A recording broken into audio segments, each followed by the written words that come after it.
बिहार में होने जा रहे हैं विधानसभा के चुनाव। 2 चरणों में चुनाव है। 6 नवंबर और 11 नवंबर को इलेक्शन है। 14 नवंबर को रिजल्ट आ जाएगा। पार्टियां अपने-अपने उम्मीदवार घोषित कर रही हैं और ऐसे में लालू जी की पार्टी आरजेडी, जो कि इस समय मुख्य विपक्षी दल के रूप में बिहार में कंटेस्ट कर रही है, वो फिलहाल सुर्खियों में है और सुर्खियों में होने के पीछे का बड़ा रीजन है आईआरसीटीसी। आईआरसीटीसी जिसे संभवतः आपने रेलवे टिकट बुकिंग करते सुना हो, जिसके बारे में शायद आप ये भी जानते हो कि ये केवल टिकट बुकिंग का काम ही नहीं, अपितु कैटरिंग का काम भी करती है। और जो और आगे जानते हो तो पता चलेगा कि ये रेलवे से जुड़ी तमाम सुविधाओं को देखती है। वो आईआरसीटीसी चुनाव के दौरान चर्चा में आ गई है। अब आप पूछेंगे ऐसा क्या हुआ है?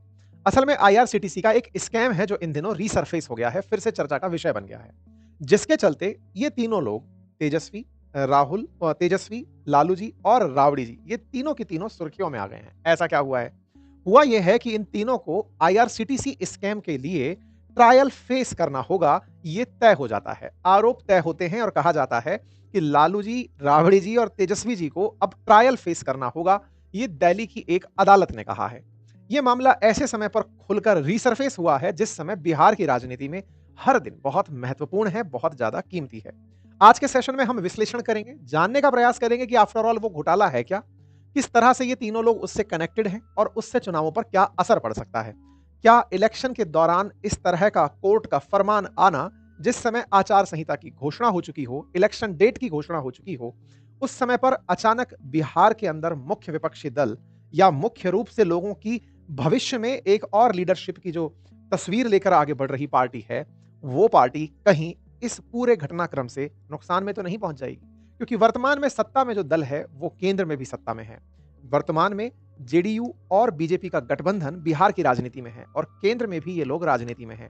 केंद्र में जहां सरकार जिनके पास है, राज्य में भी उन्हीं के पास सरकार है। इसीलिए सवाल बड़ा बनता है और सवाल ये कि कहीं कोर्ट्स कॉम्प्रोमाइज तो नहीं कर रही हैं। ऐसा इसलिए क्योंकि तेजस्वी ने इस विषय पर अपनी तरफ से ट्वीट करते हुए कहा कि 1 महीने पहले बिहार के तेजस्वी यादव का बयान है कि अमित शाह जी जब बिहार की यात्रा पर आए थे तब कहकर गए थे महीने भर पहले इलेक्शन के दौरान ये लोग चुनाव लड़ने लायक तक नहीं बचेंगे। अब ऐसा क्या एक संयोग है या फिर ये एक राजनीतिक चाल है? ये अपने आप में बिहार की राजनीति में बड़ा चर्चित हो रहा है। असेंबली पोल अभी होने वाले हैं और उससे पहले इस तरह के जो नतीजे हैं, जो रिजल्ट्स हैं, कोर्ट्स की तरफ से ये लोगों को परेशान करने वाले हैं। तो दिल्ली की राउज एवेन्यू कोर्ट के द्वारा लालू यादव, राबड़ी देवी और तेजस्वी यादव को आईआरसीटीसी घोटाले के अंदर आरोपी माना गया है। यानी कि अब इनके ऊपर अब यहां से आगे सजा क्या होगी, ये बात की जानी है। अब तीनों पर केस चलेगा। कोर्ट ने यह मान लिया है कि इन लोगों ने लालू को जानकारी थी कि टेंडर के घोटाले की पूरी साजिश हो रही है और ये लालू की जानकारी के तहत राबड़ी देवी और तेजस्वी को लाभ पहुंचाने के लिए थी, लालू यादव परिवार को फायदा पहुंचाने के लिए थी। ये पूरा मामला 2 होटल्स से जुड़ा हुआ मामला है जो कि आईआरसीटीसी द्वारा लीज पर दी गई थी। रांची और पुरी के अंदर ये होटल्स थी जिन्हें आईआरसीटीसी ने लीज पर दिया था। चुनाव के समय पर इस तरह का कोर्ट का फैसला बिहार की राजनीति में एक अलग चर्चा लेकर आ गया है। बिहार में पहला फेज का इलेक्शन 6 नवंबर, दूसरे फेज का इलेक्शन 11 नवंबर को है, रिजल्ट 14 नवंबर को आने हैं। कुल 243 सीटों पर चुनाव होने हैं। बहुमत के लिए 122 सीटें चाहिए होंगी। वर्तमान के अंदर जो पार्टी है वो वर्तमान में एनडीए गठबंधन सत्ता में है और लालू यादव की जो पार्टी है दैट इज आरजेडी, वो इस समय पर मुख्य विपक्षी भूमिका निभा रही है।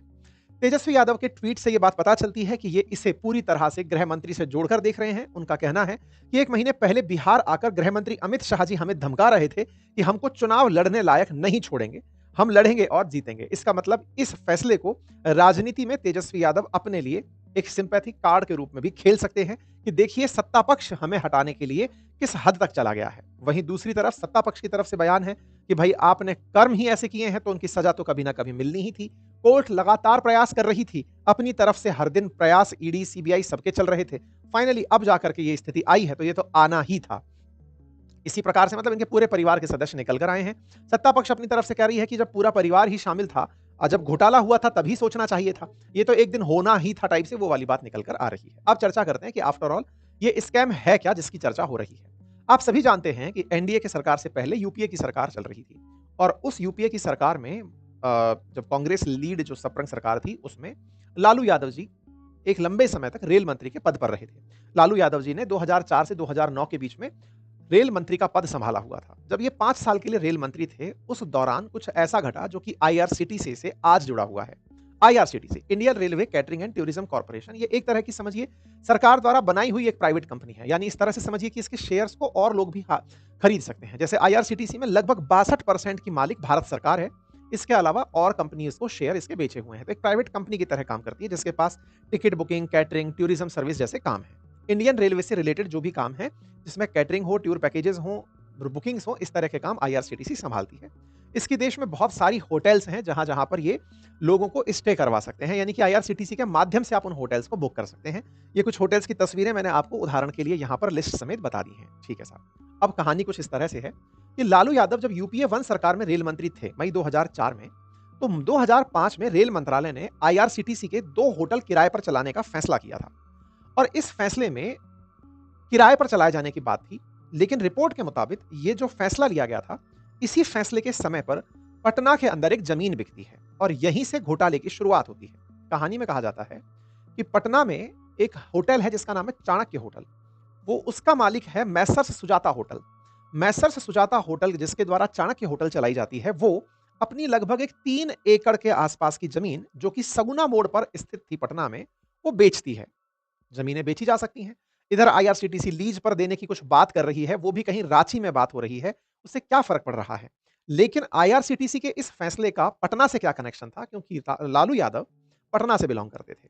अब लालू यादव जिस जगह से बिलोंग करते हैं, वहां पर ही होटल कंपनी के मालिक मैसर्स जो सुजाता होटल है, ये अपनी एक 3 एकड़ भूमि बेचती है 1 करोड़ 47 लाख रुपए में। और इसे जो कंपनी खरीदती है, वो कंपनी थी डिलाइट मार्केटिंग के नाम से। ये जो डिलाइट मार्केटिंग नाम की कंपनी थी, इस कंपनी के मालिक आरजेडी के ही एक सांसद प्रेमचंद गुप्ता थे। मतलब पार्टी के अंदर ही एक सांसद हैं, उनके द्वारा ये जमीन खरीदी जाती है। हो सकता है जमीन की बहुत सी खरीद फरोख्त चलती हैं। ये है प्रेमचंद गुप्ता, जिन्होंने 1.5 करोड़ रुपए के अंदर ये जमीन खरीदी। जिस समय आईआरसीटीसी होटल्स को किराए पर देने की टेंडर प्रक्रिया करने जा रही थी, तब तक मैसर्स सुजाता लिमिटेड टेंडरिंग प्रक्रिया के लिए एलिजिबल नहीं थी।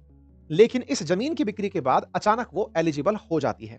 नवंबर 2006 में रेलवे फाइनली लीज का जब टेंडर निकालता है, तो रांची और पुरी की उन 2 होटलों के लिए जिनका जिक्र था, जो पहले सुजाता होटल्स जिनके लिए योग्य नहीं थी, वो अचानक टेंडर के नियमों में बदलाव होने के बाद, शर्तों में बदलाव होने के बाद इस प्रक्रिया में शामिल होने योग्य हो जाती है। नई शर्तों के हिसाब से सुजाता होटल्स जो है वो बिडिंग में जब एलिजिबल हो जाती है, तो उसे रांची और पुरी वाली दोनों होटल संचालित करने के लिए मिल जाती हैं। तो अब इस पूरी कहानी में कहानी निकल कर आती है मैसर्स सुजाता और डिलाइट मार्केटिंग के बीच। मैसर्स सुजाता जो कि पटना की चाणक्य होटल चलाने वाली कंपनी है, इसके पास अब रांची में और पुरी में होटल है और उस होटल को ये 15 साल के लिए लीज पर लेती है। इस पूरी कहानी में 1 करोड़ 47 लाख में जिस डिलाइट नाम की कंपनी ने 3 एकड़ जमीन खरीदी थी, अब वो किरदार बनती है। किरदार कुछ इस तरह से कि ये कंपनी 8 साल बाद, कौन? डिलाइट वाली, प्रेमचंद गुप्ता वाली, 8 साल बाद 2014 में अपनी पटना वाली जमीन को बेच देती है। किसे बेचती है? लारा प्रोजेक्ट्स नाम की कंपनी को। यहां लारा शब्द की फुल फॉर्म है ला फॉर लालू और रा फॉर राबड़ी। तो लारा प्रोजेक्ट्स नाम की कंपनी को इस जमीन को बेचती है। असल में यह कंपनी खुद को ही घाटे में घोषित कर देती है और अपने सारे शेयर्स को मात्र 64 लाख रुपए में लारा प्रोजेक्ट्स को बेच देती है। अर्थात जो 3 एकड़ जमीन रखने वाली डिलाइट थी, जिसने 1.5 करोड़ रुपए में जगह खरीदी थी 2014 में, वो 64 लाख रुपए में लारा प्रोजेक्ट्स को यह जमीन बेच देती है। या कहिए पूरी कंपनी ही बिक गई, तो कंपनी के एसेट्स भी साथ साथ चले गए। ये जमीन जो खरीदी थी सगुना रोड वाली, इसे बाद में लारा कंपनी ने, लालू और राबड़ी देवी वाली कंपनी ने फैसला किया कि यहां पर एक भव्य मॉल बनाया जाएगा।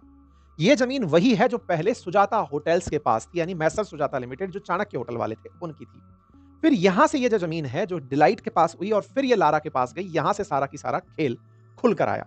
बीजेपी में तब सुशील मोदी जी हुआ करते थे। सुशील मोदी जी, स्वर्गीय सुशील मोदी जी, उन्होंने लालू परिवार पर आरोप लगाया कि यह सारी गड़बड़ी उनके द्वारा की गई है। असल में ये जो जगह थी, जो कि टेक्निकली 94 करोड़ के आसपास थी जिस समय ये आरोप खुलकर आया, 3 एकड़ भूमि पटना में, जिसे लारा प्रोजेक्ट्स नाम की कंपनी ने मात्र 64 लाख रुपए में पा लिया। टेक्निकली डिलाइट प्रोजेक्ट्स ने इसे 1.5 करोड़ रुपए में पाया था। 64 लाख रुपए भी दिए गए कि उधर से कैश वापस ले लिया गया। ये बहुत सारे सवाल बनकर आए। ये सारी की सारी जमीन गिफ्ट में थी और इसके बदले में सुजाता लिमिटेड जो कंपनी है, सुजाता प्रोजेक्ट जिसके पास चाणक्य थी, उन्हें पूरी और मतलब वो 2 जो होटल्स थी वो वहां पर दे दी गई थी। ठीक है साहब।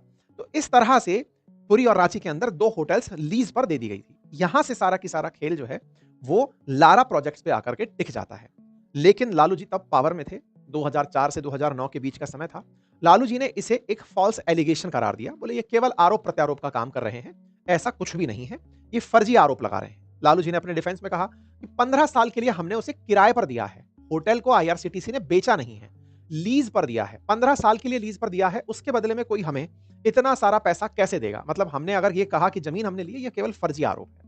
लेकिन इन पूरी आरोप और प्रत्यारोपों के ऊपर बिहार की राजनीति शुरुआती रूप से खूब गरमाई, लेकिन पावर में जब वो थे तब इतना उभर कर सामने नहीं आई। समय बीतता गया, सरकारें बदलती गई, केंद्र में एनडीए की सरकार आई। एनडीए की सरकार 2014 में बनी। 2017 में सीबीआई ने इस पूरे केस के ऊपर जांच बिठा दी। सीबीआई ने अपनी तरफ से केस फाइल किया और उसमें लालू समेत राबड़ी देवी और तेजस्वी यादव का नाम क्यों? क्योंकि लारा प्रोजेक्ट के तेजस्वी यादव भी ऑनर हैं। ऐसे में उनके घर पर सीबीआई द्वारा 2017 में सर्चेज शुरू होती हैं। सीबीआई के द्वारा केस फाइल किया जाता है। 2017 में लालू, राबड़ी और 12 लोकेशंस पर उनके द्वारा रेड की जाती है।